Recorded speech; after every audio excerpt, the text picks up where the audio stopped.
Good evening and welcome to State of Business on Art Television. I'm Nadun Sirivardhana. Let's have a look at the headlines. Sri Lanka's GDP should go up to 350 billion US dollars, President says.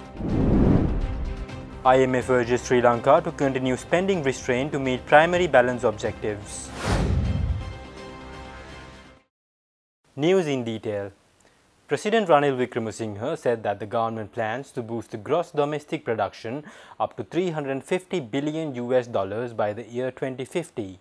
He said that development should occur in all parts of the country in order to reach the GDP target, and it will be enabled through the empowerment of provincial governments. The President said this speaking at a political meeting held in Batticaloa recently. Political parties must be responsible. If they go around saying we are going to change this, we are going to change that, that will never happen.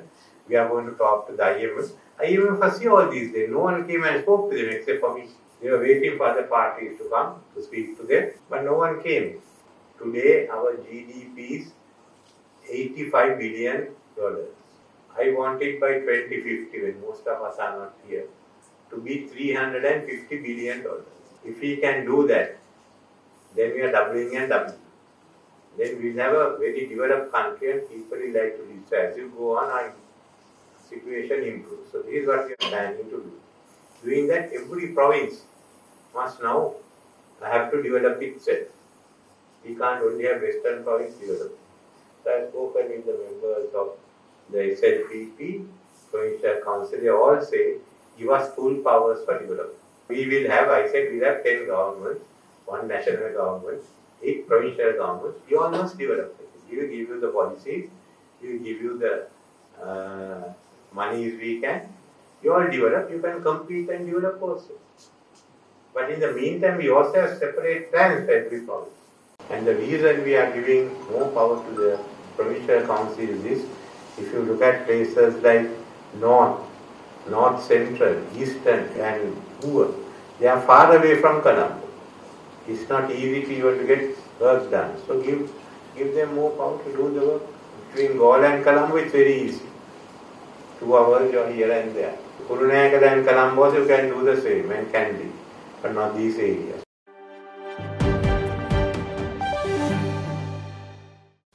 The International Monetary Fund emphasized the need for Sri Lanka's 2025 budget to incorporate appropriate revenue measures and continued spending restraint to meet the medium-term primary balance objective of 2.3% of GDP. The IMF Senior Mission Chief for Sri Lanka, Peter Brewer, said that this is crucial for restoring the country's debt sustainability during the IMF's end of mission press release recently. Peter Brewer highlighted that maintaining the reform momentum and ensuring timely implementation of all program commitments are essential to solidify the economic progress achieved so far and stabilize the economy. Brewer stressed the importance of raising fiscal revenues to maintain macroeconomic stability and restore debt sustainability. He noted that the planned relaxation of import restrictions on motor vehicles would support revenue mobilization in 2025. Brewer cautioned against measures that could erode the fiscal position, emphasizing the need for compensating measures of high quality. The recent parliamentary approval of the Public Finance Management Act and the Public Debt Management Act is seen as a milestone for improving fiscal discipline and prudent debt management, enhancing transparency and accountability. The IMF also acknowledged the authorities' commendable progress in putting debt on a sustainable path, including the execution of domestic debt restructuring and finalizing agreements with the Official Creditor Committee and China Exim Bank.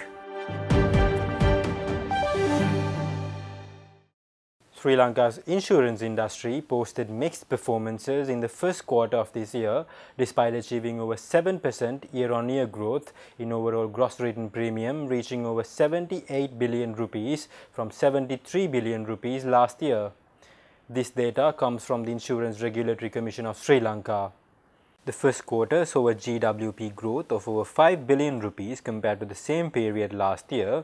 However, this was a decline from the 128 billion rupees recorded in the previous quarter. The long-term insurance businesses grew significantly by 19.26%, reaching over 40 billion rupees from over 33 billion rupees, surpassing the general insurance business. The total asset held by insurance companies rose by over 10% to 1.1 trillion rupees in the quarter, driven by an 18% growth in long-term insurance business assets year-on-year. The IRCSL noted that capital level from the life insurance businesses increased by 11%, while the general insurance business saw a decrease of 16%.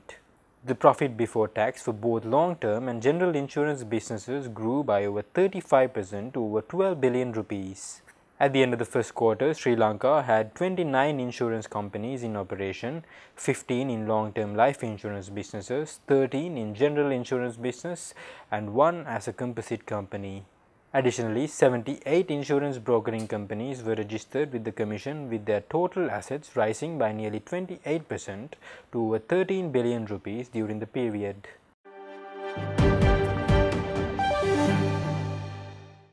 Stay tuned, we will return after this commercial break.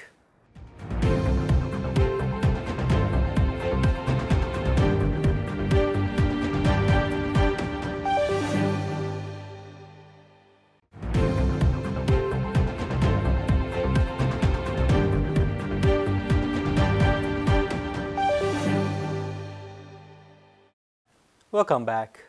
Secretary to the Ministry of Industries, Shantha Veerasinghe, has announced the submission of the National Industry Policy along with a 5-year strategic plan for 2023 to 2027 to the Department of National Planning. This initiative aims to establish a globally competitive national industry base by 2030. Secretary Veerasinghe said this at a press briefing held at the Presidential Media Centre recently. This includes increasing the manufacturing sector's contribution to GDP to 20%, boosting entrepreneurship in the workforce to 7%, and raising industrial exports shares in GDP to 20%. Veerasinghe also noted the final draft for amending the Industrial Promotion Act has been submitted to the Attorney General's Department for approval, ensuring the Act meets both current and future needs. A standard operating procedure outlining guidelines, regulatory procedures, and the local value addition theory for local vehicle assembly has been introduced. Following its implementation, 70 new vehicle models and 29 motor vehicle assembly plants have been approved in the country.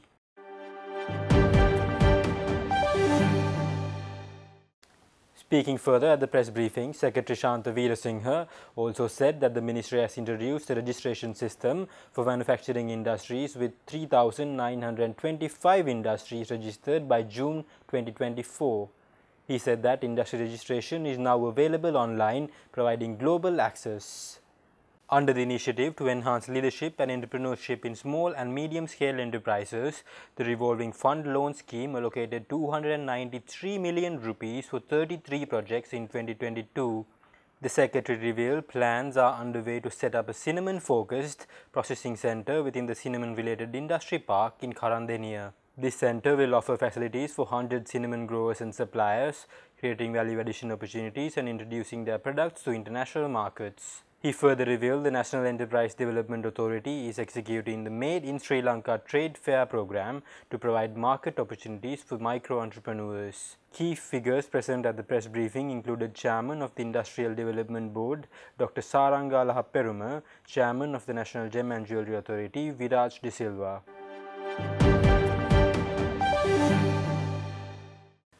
Former Minister of Justice and Reforms, Dr. Vijayadasa Rajapaksa, said that he has made a proposal to establish a Senate board to oversee the actions of the Parliament. He said that this would help ensure safety and peace for all citizens of the country and prevent politically motivated laws from being passed in the Parliament.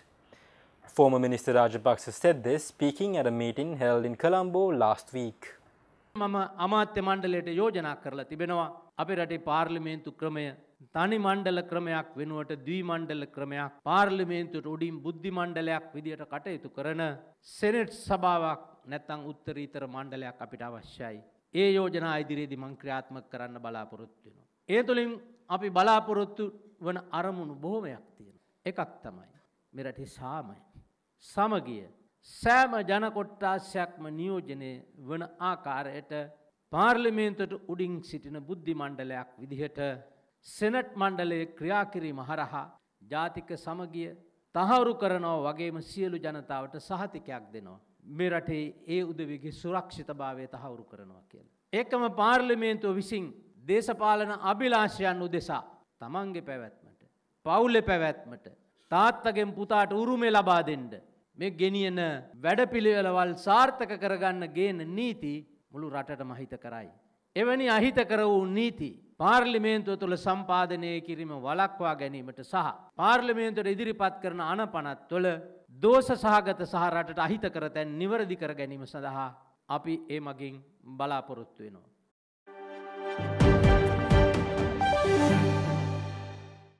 Stay tuned for the stock update.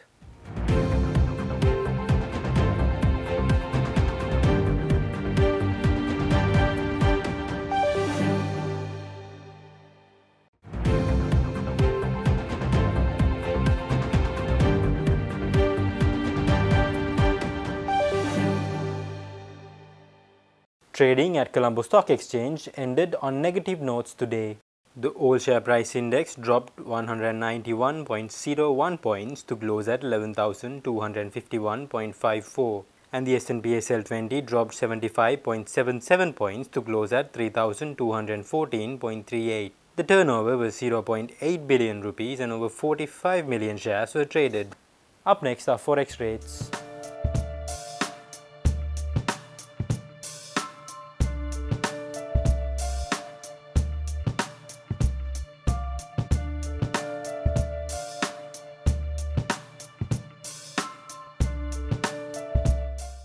That's all our news for today. For this and more, subscribe to our channel on YouTube and follow us on Facebook.